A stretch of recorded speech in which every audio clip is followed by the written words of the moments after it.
em nome dessa equipe, cada um vai se apresentar no momento de começar suas falas.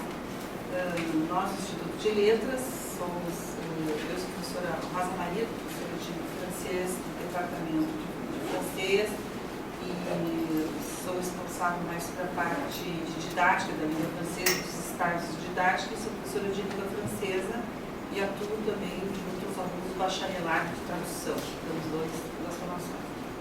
A nossa presença aqui no INDE, a quem nós agradecemos imensamente a honra de nos convidar para participar desse evento do multilinguismo, que nos é muito caro, do Instituto de Letras.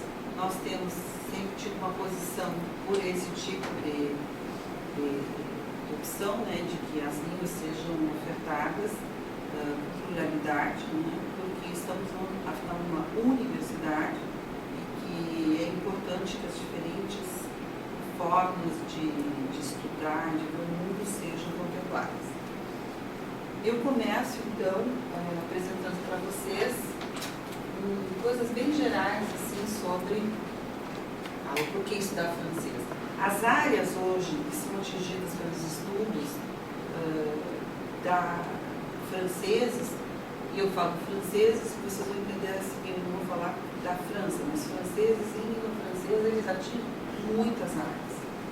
Tradicionalmente se falava nas humanas, mas hoje a gente tem, a gente verá a seguir, que há uma série de acordos da nossa universidade com diferentes países francófonos e diferentes áreas. Então, a gente listou aí as áreas em que nós temos certeza em que há já contatos. Colocamos etc. porque isso está sempre em evolução. Na realidade, o mundo francófono não é só atraente em termos de estudo e pesquisa, mas também pelas manifestações culturais e artísticas. A língua francesa ela tem um forte componente cultural. Dificilmente um aluno de francês estuda francês só pela língua, como pode acontecer com outros idiomas em função das suas características. Então, essa questão do séjour d'immersion linguistique, a gente incluiu algumas palavras em francês para vocês dar um charme. Então, essa uma temporada, um estágio de imersão linguística, ele é muito mais do que meramente um estágio de formação estudantil ou de trabalho. Então, o apelo turístico-cultural é muito importante e há uma série de acordos que são mantidos com outras universidades. Tá? Por exemplo, se vocês podem depois verificar no site da Uninter, mas o motivo disso é que o francês está nos 5 continentes, vocês vão ver a seguir, né? É uma das línguas da América, ela é falada na América, no Canadá, que é um país bilíngue, tá? Na Dominica, no Haiti, na Guiana Francesa e Santa Lucia. Na realidade, a Guiana Francesa é a extensão do território francês. Né?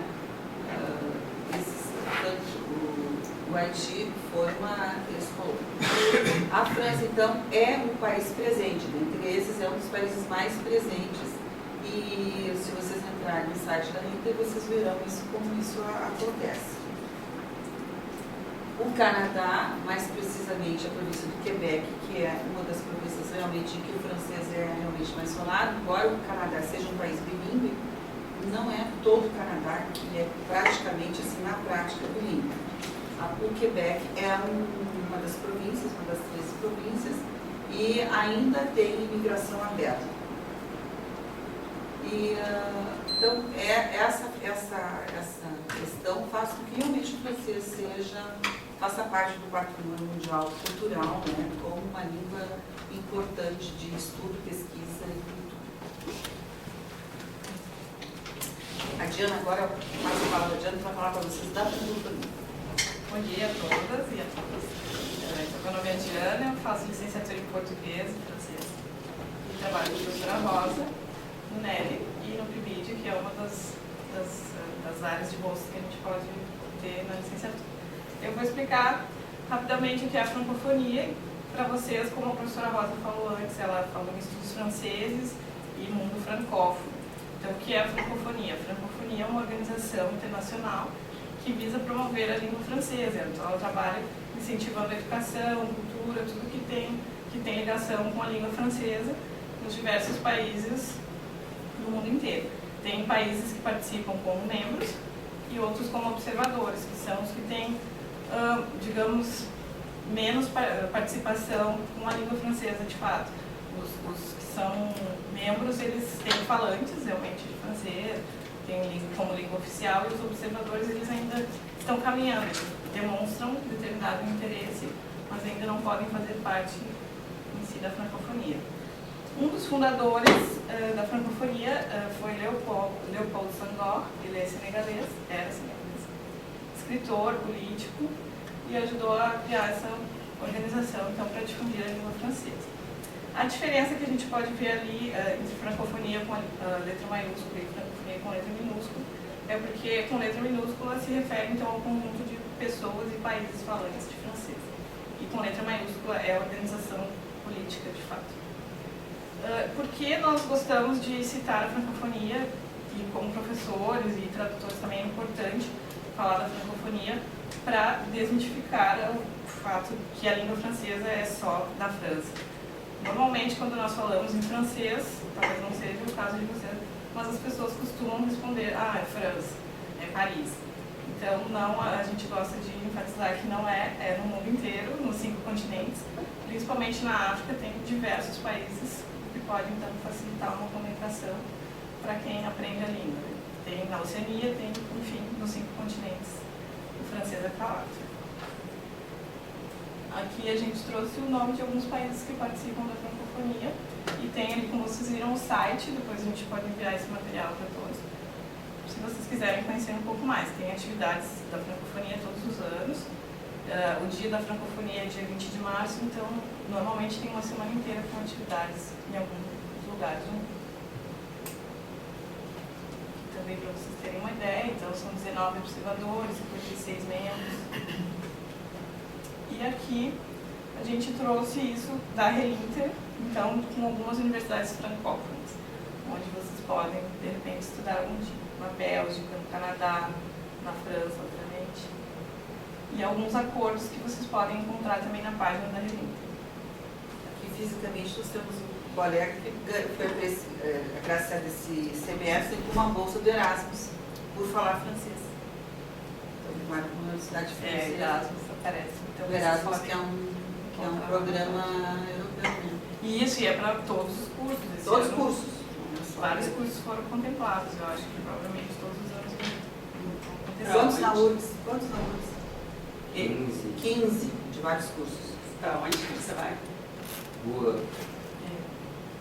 França mesmo. Qual é a porção? E aqui, para vocês terem uma ideia, então, da quantidade de bolsistas que tem por aí. Brasileiros. Vejam, vocês podem ver, né? A França, Canadá,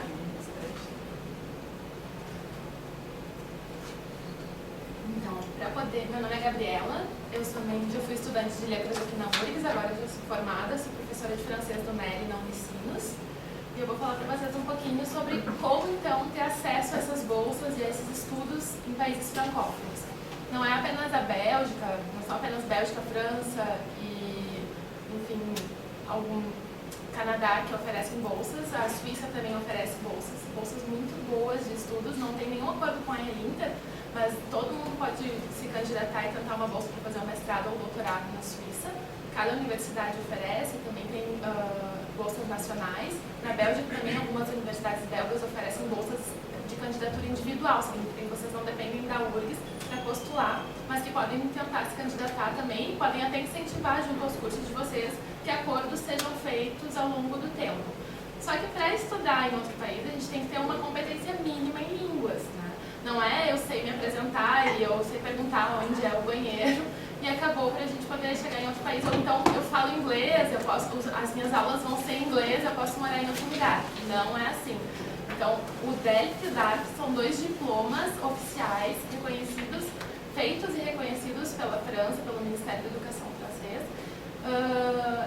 E é com eles que vocês vão ter acesso aos estudos universitários e mesmo que as aulas de vocês sejam em outra língua, inglês, ou não sei, dependendo do país, em alemão também, ou italiano, como na Suíça, vocês vão precisar deles para se virarem, desse conhecimento que eles certificam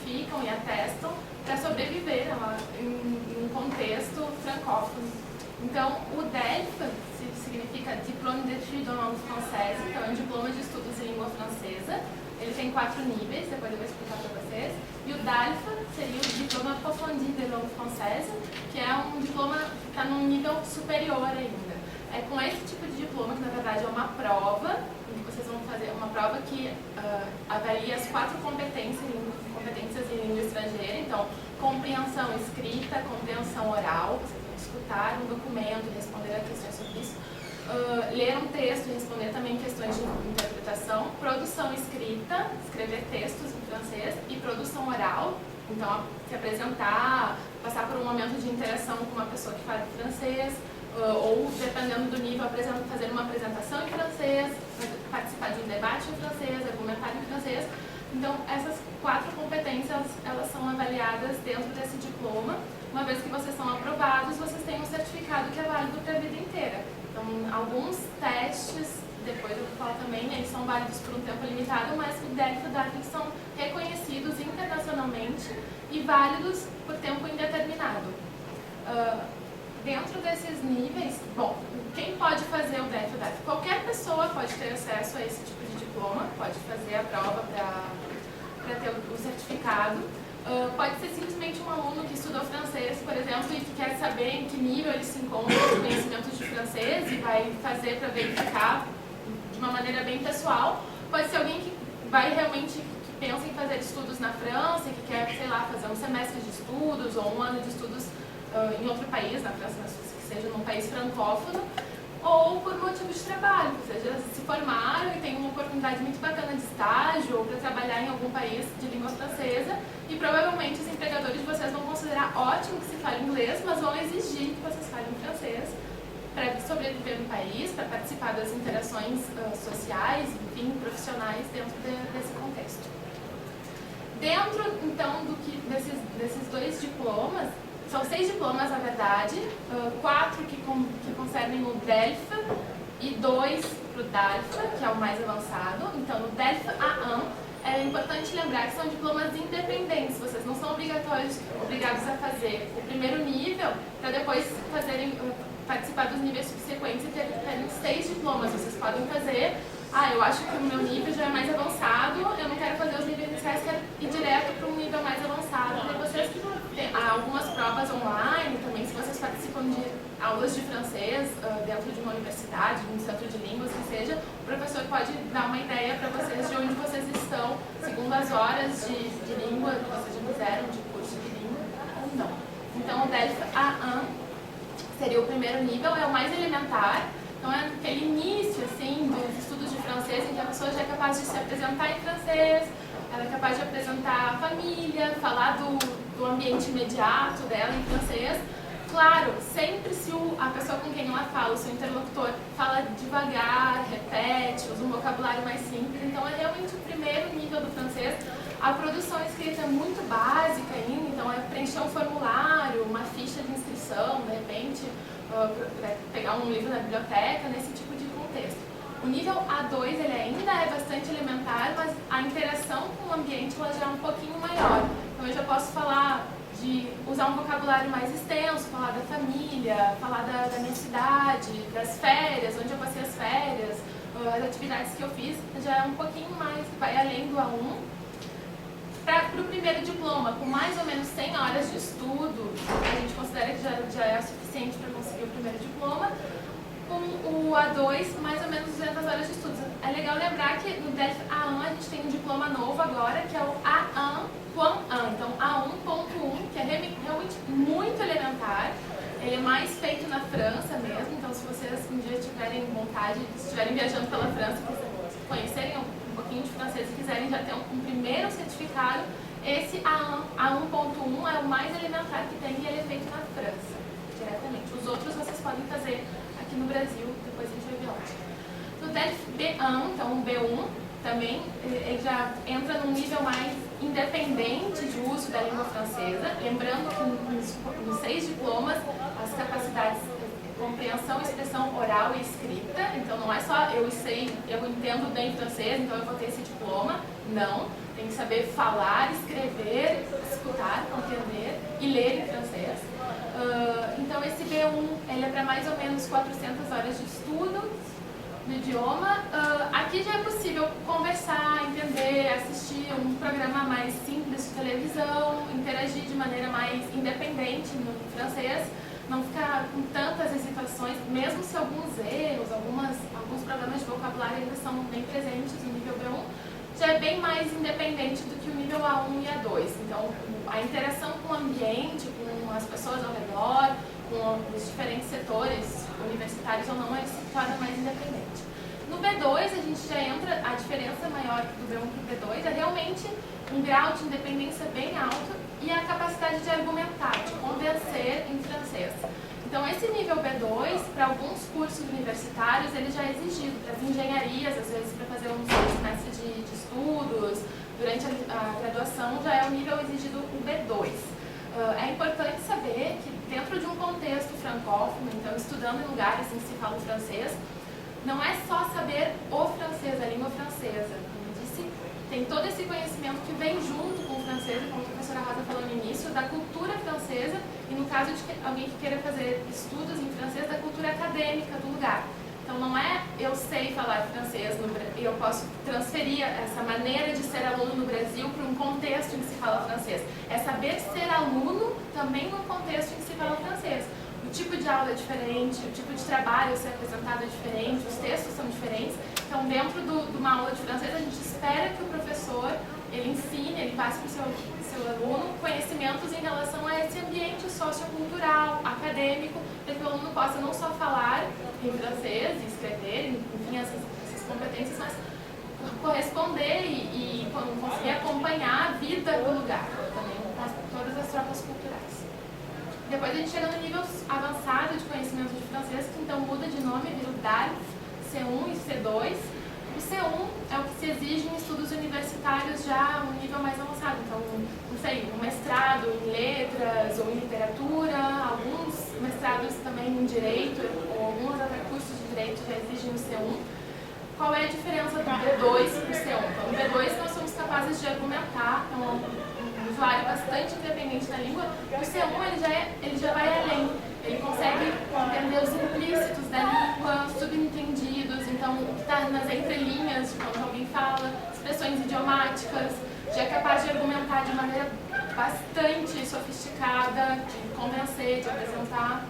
E o C2, o que a gente chama, seria o último nível desses diplomas, é realmente uma capacidade uma facilidade de expressão quase ao que se equivaleria a um nativo de língua francesa. A pessoa não tem um vocabulário muito vasto, específico a algumas áreas também.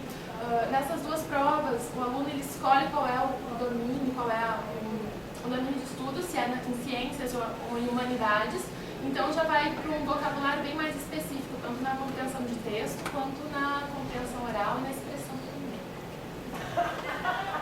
Quem pode se inscrever para esse tipo de diploma? Como eu disse antes, toda pessoa pode se inscrever para esse tipo de diploma, para passar essa prova e receber o certificado. Existe uma nota mínima. Cada prova, então, daquelas que eu falei, a prova é organizada em 4 momentos. Uma parte de compreensão escrita, uma parte de compreensão oral, de expressão escrita, produção de texto, e expressão oral, uma apresentação, uma interação com os examinadores. Para cada uma dessas provas tem um peso de 25. Para conseguir o diploma, não tem como tirar menos do que 5 em cada uma das provas e menos de 50 pontos no total das provas. Então, isso é o mínimo que se pode ter. Depois, existe uma média que tem no resto do diploma. Existe, por exemplo, alguém que vai ter um B2, que vai ser um B2 com 90 pontos, e uma outra pessoa que vai ter um B2, que de repente vai ser um B2 com 60 pontos. Então, isso pode variar bastante de uma pessoa para outra que tem o mesmo diploma dentro disso. Como saber, então, quando se inscrever? As provas acontecem na Aliança Francesa, não sei se vocês conhecem a Aliança Francesa aqui em Porto Alegre, na Dr. Timóteo, perto do Parcão, no bairro Moinhos de Vento. A Aliança Francesa é um organismo, então, que é habilitado, credenciado pelo Ministério da Educação francês para fazer esse tipo de exame, para depois emitir certificado. Elas acontecem em 2 sessões, na sessão de junho, com inscrições em março, e na sessão de novembro, com inscrições em agosto. Para todas as provas até o C1, as 4 habilidades, as 4 competências são examinadas no mesmo dia. Então, vocês fazem as 4 provas no mesmo dia, um caderno só de provas e ainda uma apresentação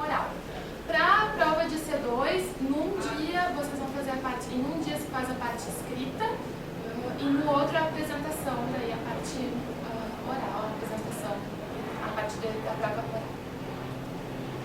Depois existe ainda o TCF, que é um teste de conhecimento de francês. Esse teste é bem mais simples do que todos aqueles diplomas. O aluno ele se inscreve e daí ele vai medir os conhecimentos que ele tem em francês lá. Se ele não tem muita ideia de em que nível ele teria que ir, ele faz esse exame, é um exame bastante geral também. Tem essa questão das 4 competências, mas ele é bem mais simples de se fazer, só que ele é válido por apenas 2 anos.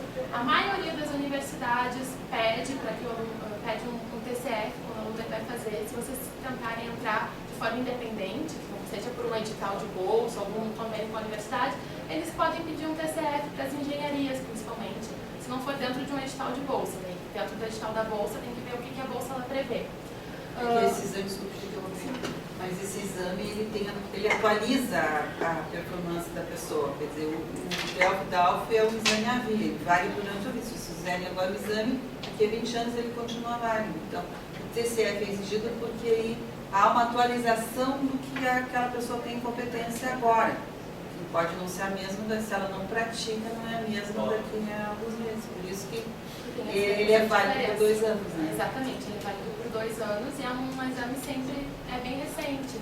E aqui na Aliança Francesa que está também. Sempre as alianças francesas são centro de passation, como se diz, onde esses exames são aplicados. Isso. Dentro do TCF a gente tem todos esses tipos. Então, o primeiro é o TCF, que é para quem quer, que se chama DAP, para quem quer realmente estudar numa universidade francesa. Algumas delas já pedem esse DAP específico. O TP, que é para todos os públicos, então, independentemente dos objetivos de estudar, realmente para ver, para ter uma medida dos conhecimentos de francês. O específico para o Quebec, para quem pretende fazer imigração e morar na região do Quebec. E o ANF, que só é feito na França, que é para estrangeiros que tenham a vontade ou que estão fazendo seu dossiê para pedir a nacionalidade francesa. Isso é bem específico. Depois existe também esse outro exame, que é um teste de avaliação de francês, mas esse é específico para a imigração para o Canadá, que é o TEF, que a gente fala TEF também. É mais ou menos a mesma coisa, mas específico para fazer essa imigração para o Canadá ou para trabalhar no Canadá. Uma validade por 1 ano. Esse é mais curto, exatamente. Então, agora... Ai, uns 2 minutos. Então, eu não sei, eu conheço alguns aqui. Eu morei na França e morei na Suíça também. Na França eu fui como professora de língua portuguesa, trabalhei num colégio francês. E na Suíça eu fui para fazer 2 anos de estudos de mestrado em didática do francês e em ciências da educação. E agora eu preparei para vocês alguns itens básicos assim, de sobrevivência que é importante saber, como eu disse antes, não basta saber francês, tem que estar preparado para viver em francês. Não adianta fazer também, às vezes, eu tenho um amigo que fala francês, eu vou fazer aula, ele vai me ensinar tudo e eu vou morar na França, eu vou estudar na França. Não funciona assim. Então, é importante ter o respaldo de um professor que tenha conhecimento da língua francesa em todos os âmbitos, que possa preparar vocês realmente para, se vocês têm esse objetivo de morar em outro país, de estudar em outro país, fazer seja uma estadia de estudos, que preparem vocês para sobreviver e para aproveitar o máximo possível a estadia de vocês lá. Um amigo, talvez, que fale francês, ele pode dar dicas ótimas para vocês, mas não sei se ele vai preparar vocês para entregar todos os trabalhos que devem ser entregues por escrito na universidade, para apresentar, fazer o tipo de apresentação que é exigido, mesmo na graduação, dentro da universidade também, e para sobreviver no cotidiano. É muito legal falar inglês, mas se vocês chegarem só com inglês na França ou em outro país, pode ser que não funcione. Em comércios, dependendo da cidade onde vocês vivam, não. Haverá pessoas que não vão falar inglês no cotidiano e daí vocês vão estar numa situação um pouco difícil. Então, é por isso que é importante estudar francês, procurar um curso realmente de qualidade, que seja sério. E algumas coisas importantes de saber, por exemplo, no que toca o alojamento, logo que a gente chega, a gente pensa, eu não preciso me preocupar com o meu alojamento, porque eu ganhei uma bolsa de estudos e já tenho um quarto reservado numa residência universitária. Tem que se preocupar sim, porque esse quarto, chegando lá, vocês vão ter que assinar uma coisa que se chama contrat de bail.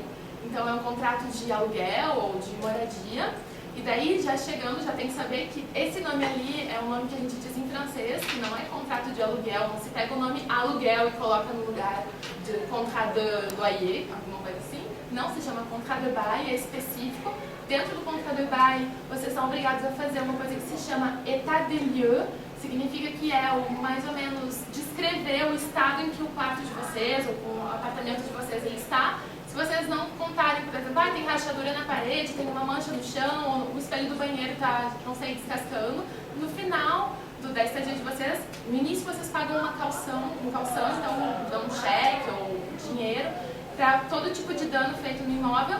No final da estadia de vocês, se vocês não tiverem colocado todos os danos nesse état des lieux, vocês vão pagar, eles vão recolher essa quantia que vocês depositaram como garantia do imóvel. Então isso é alguma coisa que tem que saber. Então não é apenas fazer aula de francês e aprender a falar os móveis, as partes da casa, mas descrever, saber realmente como falar que tem um defeito, que tem um problema, que não funciona, ter essa competência. Depois, dentro do contrat de bail também tem uma coisa que se chama assurance habitation. Isso é obrigatório, todo mundo que mora na França tem que ter, quem aluga um quarto, um apartamento, que é um seguro do lugar onde vocês vão morar. Quem não tem, pode ter o contrat de bail anulado, e daí vocês ficam sem moradia no país estrangeiro. A CAF é uma espécie de bolsa família que existe na França, e na Suíça existe outro tipo de bolsa para ajudar a pagar o aluguel. Então, se vocês forem morar na França, pensar que eu tenho que pagar 500 euros de aluguel para um quartinho. Tem, mas de repente vocês vão conseguir uma CAF de 200 euros, como eu tinha quando eu morei na França. Então, isso também é uma coisa que tem que se informar e tem que saber que existe e que, como estudante, vocês podem pedir. Contribuição à l'audiovisuel public. Então, existe uma taxa que ninguém informa, ninguém vai contar para vocês, chegando na França, que é se vocês tiverem uma televisão, um computador que conecte algum canal de televisão francês, vocês têm que pagar uma taxa.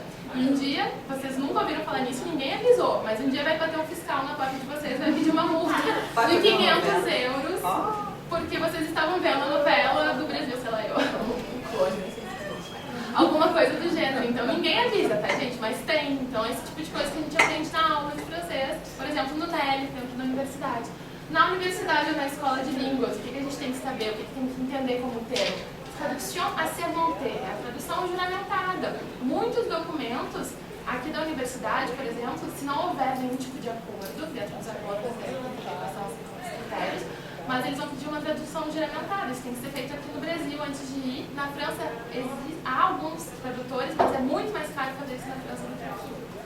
Depois existe também o relevé de notes. Vocês vão se perguntar o que é isso. É o que algumas pessoas que não estudaram direitinho francês vão pensar que se chama historique scolaire, mas não existe historique scolaire. É relevé de notes. É o histórico das aulas, dos conceitos que vocês têm aqui no Brasil.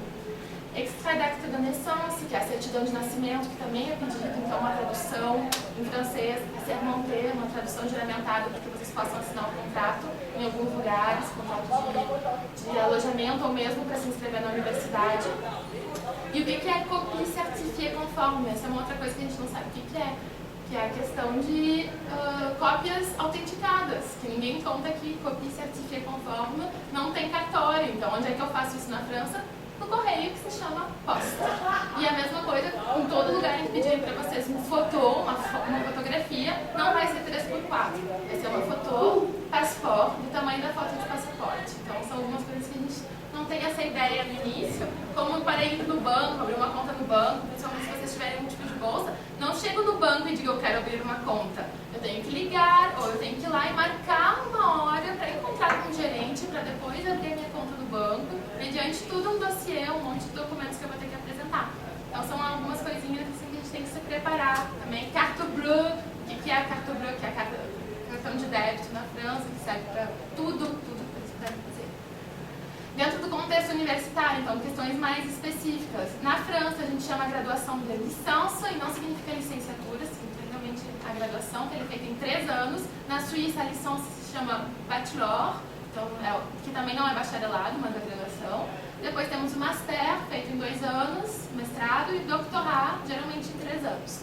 As aulas, então eu cheguei na França, ou na Suíça, na Bélgica, e está escrito que a minha aula vai começar às 8 horas e do lado está escrito quart d'heure académique, quarto de hora acadêmico. O que significa isso? A minha aula começa às 8? Não começa às 8, começa às 8h15.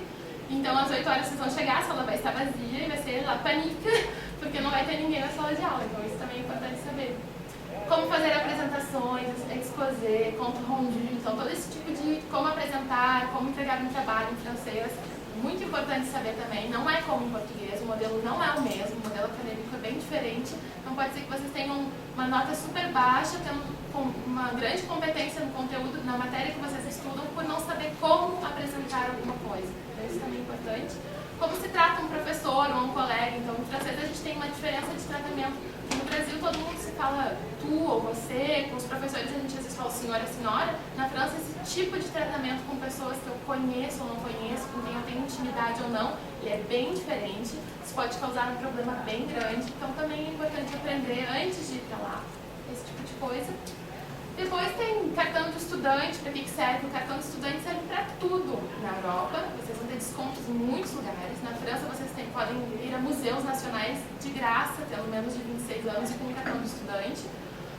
Na Suíça, o cartão de estudante dá acesso à carte de tarifa, que seria meia entrada, para todos os trens, e na Suíça o transporte é muito caro, então vocês pagariam só 50% com esse tipo de carte étudiant, que aqui no Brasil é um pouco diferente. Lá eles não têm meia entrada para cinema, assim, para estudante é um pouquinho diferente na Suíça, mas tem a carte de tarifa para estudantes suíços, dentro das universidades suíças, por exemplo. Depois também tem o RU, o Resto U na França, ou Cantina, e na Suíça a gente chama isso de Mensat, que é muito barato também, não tanto quanto o RU aqui, mas é bem barato e é um lugar onde dá para comer pagando bem, comendo bem e pagando pouco. Então é isso, falei um pouquinho rápido para dar tempo para vocês falarem também. Bom, eu vou falar rapidamente da CAP, porque a CAP é importante vocês estando dentro da URGS. Se vocês depois basta entrar no site, vocês vão saber mais detalhes. A CAP é a Comissão de Avaliadora das Proficiências de Língua Estrangeira quando vocês querem fazer o mestrado e doutorado aqui na URGS. Tá? Então, essa é basicamente a definição. Passa, por favor. Essa CAP, ela aplica as provas de proficiência em línguas. Francês, alemão, espanhol, italiano, inglês. Não sei se japonês está sendo feito no momento, mas é basicamente essas línguas. Né? Então, essa prova ela é feita para analisar esses itens. Então, isso tudo tem no site, então não vou me deter, tá? Vocês viram que é bem ampla. Essa prova ela avalia a prática de leitura, ao contrário daquelas provas que vocês viram lá de proficiência, porque vocês vão para um país francófono, vocês vão fazer aula e vão ter que assistir aula e fazer provas, então as 4 competências são avaliadas. Na CAP, a avaliação é simplesmente a avaliação da compreensão de leitura, compreensão leitora na língua estrangeira. Então, essa prova ela é realizada, tem uma duração de 2 horas e meia, o aluno pode usar material impresso, né, bilíngue e unilíngue, para fazer a prova, dicionários, gramáticas, que realmente o que é avaliado é a competência na leitura daquela língua. Tá? Ela é feita 2 vezes por ano, no primeiro semestre, no semestre, agora foi feita a sessão de maio e vai haver a sessão de outubro. Tá? Há alguns cursos, como o Direito, eu sei que sim, eu não sei se outros cursos, em que há uma prova feita pela própria comissão do PPG, que pede que o aluno faça uma leitura compreensiva de um texto da área. Não é essa prova é a prova oficial do pós-graduação. Tá? Então, em relação ao CAP, se vocês têm vontade, não sei se alguém já está planejando fazer o mestrado ou já é aluno de mestrado da URGS. Se vocês quiserem fazer o mestrado da URGS, então vocês têm que se preocupar com essa prova de proficiência na língua que vocês quiserem. Para o doutorado é preciso uma segunda língua. Você já tem uma proficiência em uma língua da CAP no primeiro mestrado, depois uma segunda língua no doutorado. Há alguns cursos, por exemplo, que recusam a proficiência em espanhol. Consideram que o espanhol já é uma língua em que a gente tem uma certa proficiência por ser brasileiro. Nós, na Letras, não concordamos com isso. A gente acha que a língua espanhola é uma língua que precisa ser estudada. As pessoas acham que compreendem, sabe? Então, mas isso é uma exigência de alguns cursos. Agora eu vou falar para vocês um pouquinho sobre o NERI, Núcleo de Ensino de Línguas de Extensão. Não sei se vocês sabem o que é. Nós temos na URGS, na extensão, esse núcleo, tá? Que atende as diferentes línguas estrangeiras. É um curso de extensão Então, por isso ele tem uma taxa, ele não é gratuito. Algumas vezes, alguns alunos nos procuram, como eu coordeno francês na NERI, alguns colegas, alguns alunos me procuram com dificuldade, então a gente pleiteia junto com a coordenação uma bolsa de 50%. Raramente a gente consegue, porque o NERI é um projeto que precisa se autogerir, não precisa de verba para pagar os seus monitores, os seus professores bolsistas. Todos os professores são bolsistas, são alunos de finalização de graduação, alunos que já têm um desempenho destacado, estão fazendo mestrado, doutorado na URGS, tá? Então são remunerados, eles têm uma bolsa. E nós temos no momento 18 turmas de francês. Nós atingimos do nível 1 ao nível 8, nós temos um número significativo de alunos, tá? E muitos alunos nossos são alunos da URGS que estão querendo justamente se preparar para fazer o DELF, para ir para a França. Então, por exemplo, tem alguns cursos que tem a dupla diplomação, então os alunos já começam a se preparar. Tá? Na realidade, esse nosso curso, os nossos cursos, o de francês, ele trabalha as 4 habilidades. Então, não é, por exemplo, às vezes alguns alunos vêm fazer o NERI pensando que é interessante para o CAP, mas a progressão para a compreensão leitora não vai, talvez, uma pessoa que tenha, por exemplo, 1 ano para se preparar para o CAP, realmente o NERI não é um lugar adequado. Em 2 semestres ele terá que trabalhar as 4 habilidades, então ele não vai ter um aprofundamento. Não quer dizer que não consiga, né? Porque, às vezes, depende muito da pessoa e do aluno. Eu digo, um aluno que sai com A numa disciplina de língua francesa, ele é um aluno diferenciado e um aluno que tirou C. E o NERI usa o sistema de avaliação da URGS, A, B, C de avaliação. Então, tudo depende do aluno, né? Da sua dedicação. Ali o material que a gente usa, tá? E nós temos uma turma de crianças, 2 talvez, no próximo semestre. Crianças de... A Patrícia é mãe das aluninhas. Então. Da Isabela. E aí? A Isabela gosta de francês? A língua e a cultura também está aprendendo lá. E a gente tem tido muita sorte, a gente tem tido sempre. A Gabriela teve uma turma que foi até 2008, né? Começou em 2000. Já são adultos, agora já são universitários. É que ela era muito mocinha. Eles já fizeram 18 anos agora. Nossa, que legal. Então, eu tinha me arrepiar assim, de pensar nessas crianças, porque dificilmente nós não temos em Porto Alegre lugares para francês para crianças. Até para.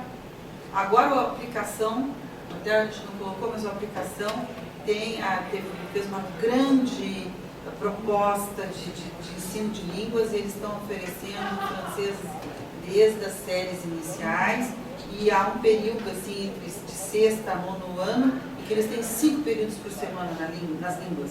Então, realmente, ali nós vamos ter uma geração de alunos que virão proficientes em francês, em alemão, em inglês, bem diferenciada. Tá? Podemos passar.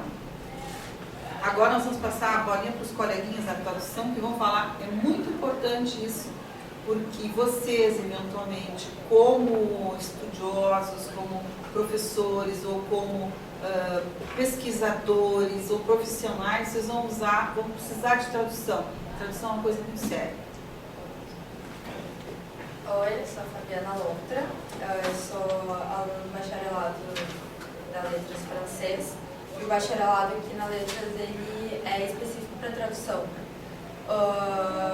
É importante fazer a diferenciação de que não é quem sabe francês não significa que vai ser um tradutor, mas essa competência bilíngue não é o suficiente para ser um tradutor, porque na tradução a gente estuda diversas competências, diversas formas de se profissionalizar na tradução, que é algo que falta ainda um pouco no Brasil, porque não é uma profissão regulamentada, e normalmente quem é jornalista às vezes começa a ser tradutor, ou quem enfim, é professor também começa a fazer tradução, mas o ideal mesmo é que o tradutor tenha um curso como aqui da Letras, de 4 anos, enfim, com toda a preparação, com cadeiras específicas. Francês, ele possibilita assim, como a gente tinha mostrado, acho que no primeiro slide, muitas áreas de conhecimento, assim, não é só história ou antropologia, mas também são áreas bem destacadas, assim, das humanas em geral, que existe muita produção em língua francesa, né? E é importante que as pessoas consigam entender. Eu sei que aqui nos cursos da URGS se usam muitos textos em francês que às vezes ainda nem tem tradução. E nosso papel como tradutor é justamente poder aproximar as pessoas da língua também e conseguir difundir mais o conhecimento, né? Então, a gente trabalha com psicologia, com psiquiatria, com história, e isso vai fazendo também com que a gente aprenda muito o vocabulário, né? É muito interessante fazer tradução porque a gente conhece áreas que a gente nunca teria contato se não fosse a língua mesmo, né? Se não fosse o francês proporcionando contato com essas áreas. E as atividades possíveis no mercado, não só como tradução normal, né, mas também tradução juramentada, que como foi falado, é algo que vai ser necessário se a pessoa precisar traduzir documentos oficiais, e existe um concurso para isso, para tradutor juramentado, não é um emprego fixo, assim, digamos, mas é um concurso em que a pessoa, sendo tradutor juramentado, ela tem uma tabela diferente da tabela do Sintra, que é o Sindicato dos Tradutores.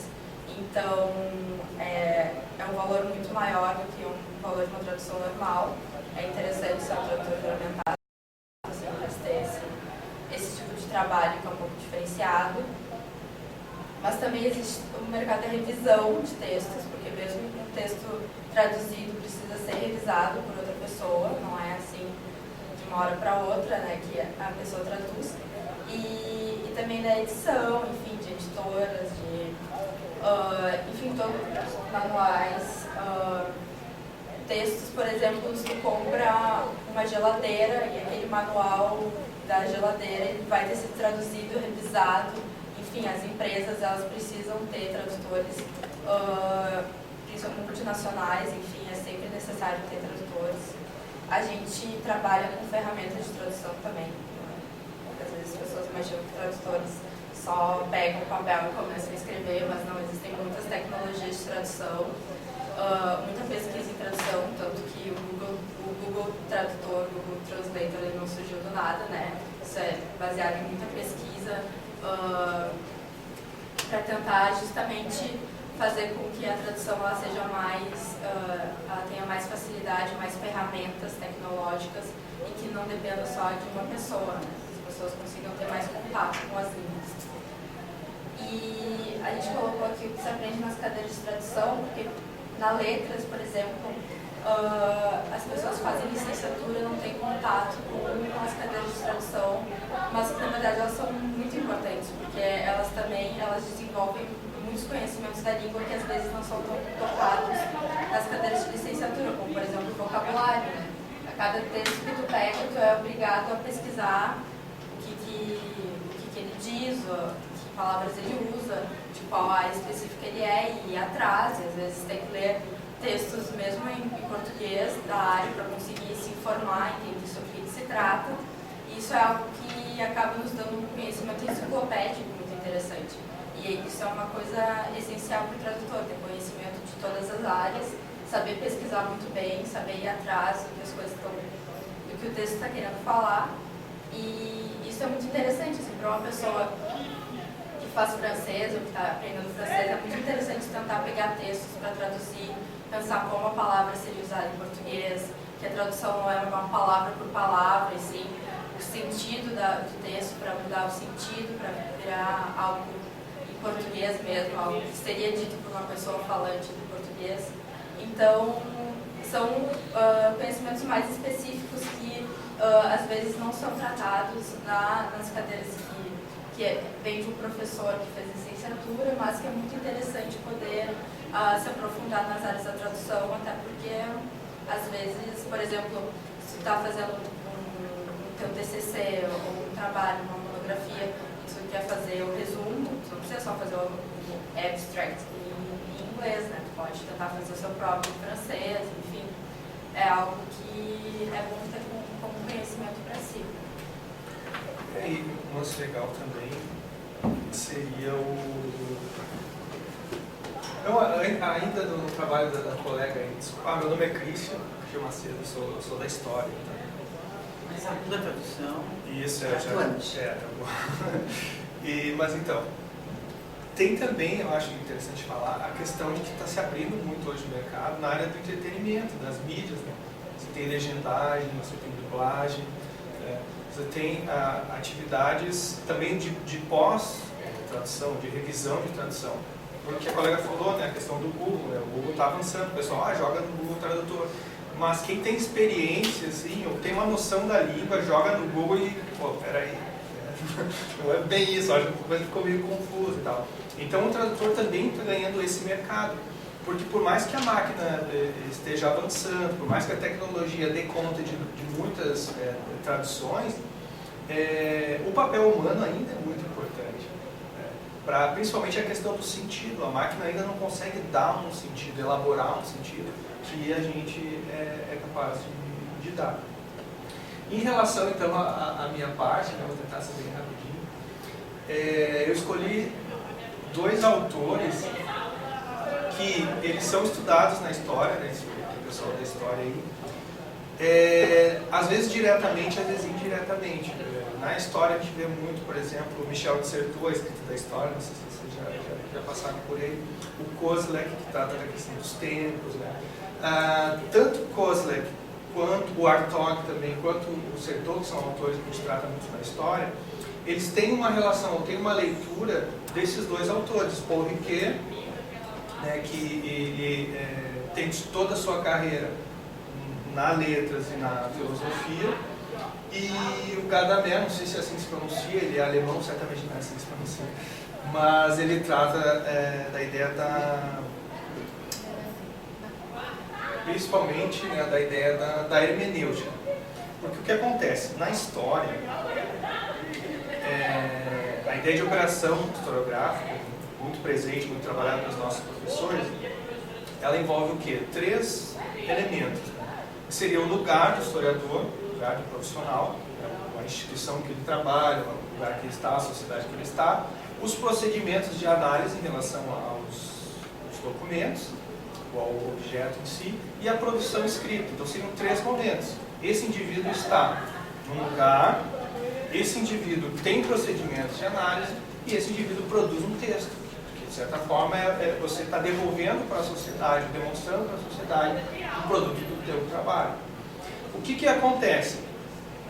Ou o que aconteceu comigo, e aí a questão, né, por que eu me prontifiquei, me ofereci, né, para participar desse evento. Eu fui até a Letras por questão de necessidade nessa questão dos procedimentos de análise. Por quê? Porque o documento, eu comecei a estudar a historiografia brasileira e comecei a todo momento, né, perceber essas evocações, essas referências, esses links com a França, com a historiografia francesa. E aí o que aconteceu? Tem a barreira, né, linguística. Porque eles faziam as referências, mas você vai até as referências e as referências não são traduzidas, a maioria delas. Tem uma massa documental em francês e que é muito trabalhoso de se fazer, né? Ou a pessoa que tem um acesso a essa massa documental produz a sua escrita já a partir de traduções ou particulares, né? Mas que não chegam ao mercado editorial. Então, sentindo essa barreira, o que eu fiz? Eu tentei entrar de várias formas e bati, né, na porta do curso de letras. E a URGS tem essa possibilidade, que não é fácil, né, de acordo com o semestre, com demanda, principalmente porque se você vai começar, como eu comecei na língua 1, tem a questão do curso, obviamente, privilegiar como todo curso, privilegiar as vagas para os bichos do seu próprio curso. E eu consegui, então, sobrou uma vaga, eu consegui me matricular na cadeira. E aí, obviamente, por que eu coloco a questão do Paul Ricoeur? O Paul Ricoeur trabalha, ele tem um texto chamado Sobre a Tradução, e que ele já começa com um texto chamado, uma conferência do meu, que são 3 conferências, desafio e felicidade da tradução. Porque ele fala inicialmente de uma certa dificuldade, de um mito, ou que até de certa forma é real, da intraduzibilidade, né? Mas ele diz, é possível se chegar, não na tradução absoluta, porque a tradução absoluta tem lógica, é impossível, né? Porque quando duas coisas se assemelham, totalmente elas se confundem, se anulam na sua identidade. Mas então a ideia de prazer, à medida que a gente vai conhecendo a língua, conhecendo os mecanismos, né, da língua francesa, do ensino da língua francesa, o processo de tradução, você vai se apaixonando pela língua, se apaixonando pela cultura e vendo as possibilidades dessa análise, desses procedimentos de análise. E para encerrar, a minha possibilidade de análise histórica na tradução, e é isso que eu venho trabalhando, né, e já montei um artigo até, estou oferecendo aí para publicação esse artigo, é o seguinte: nós da história ou buscamos traduções, ou fazemos traduções, e entendemos a tradução como uma ferramenta. Aliás, muitas pessoas entendem a tradução como uma ferramenta, como um momento, né, inicial. Olha, eu contrato alguém para traduzir um documento, certo? Ou eu vou sentar, se eu conheço a língua estrangeira, eu vou sentar e traduzir esse documento, primeiro passo. Depois eu vou analisar esse documento. Mas aí, através desses autores, através do trabalho que a gente vem fazendo, né, tanto na tradução 1 quanto agora na tradução 2, o que eu percebi, o que é muito evidente para o pessoal que faz letras, que está no curso, desde o início é evidente, só que para as pessoas, para profissionais de outras áreas não é, principalmente, né, nós das ciências humanas. É que a tradução não é simplesmente uma ferramenta inicial. Na tradução está contida, né, a oportunidade já de fazer esse procedimento de análise. Por isso é hermenêutica, por isso é interpretação. O que para o tradutor é evidente, ou seja, a tradução implica interpretação, para a gente que é de outra área não é. Mas na realidade, quando se fala de uma operação historiográfica, onde se tem o lugar, onde se tem o procedimento de análise e o texto escrito, a tradução não pode ser colocada lá fora. Uma ferramenta. A tradução está dentro do procedimento de análise. A tradução faz parte da operação historiográfica, principalmente do historiador, cujo objeto é o estrangeiro, né? Ou ele, historiador, é estrangeiro ao objeto. Então, essa é a minha fala, né? E aí, na nossa parte de perguntas, a gente pode ter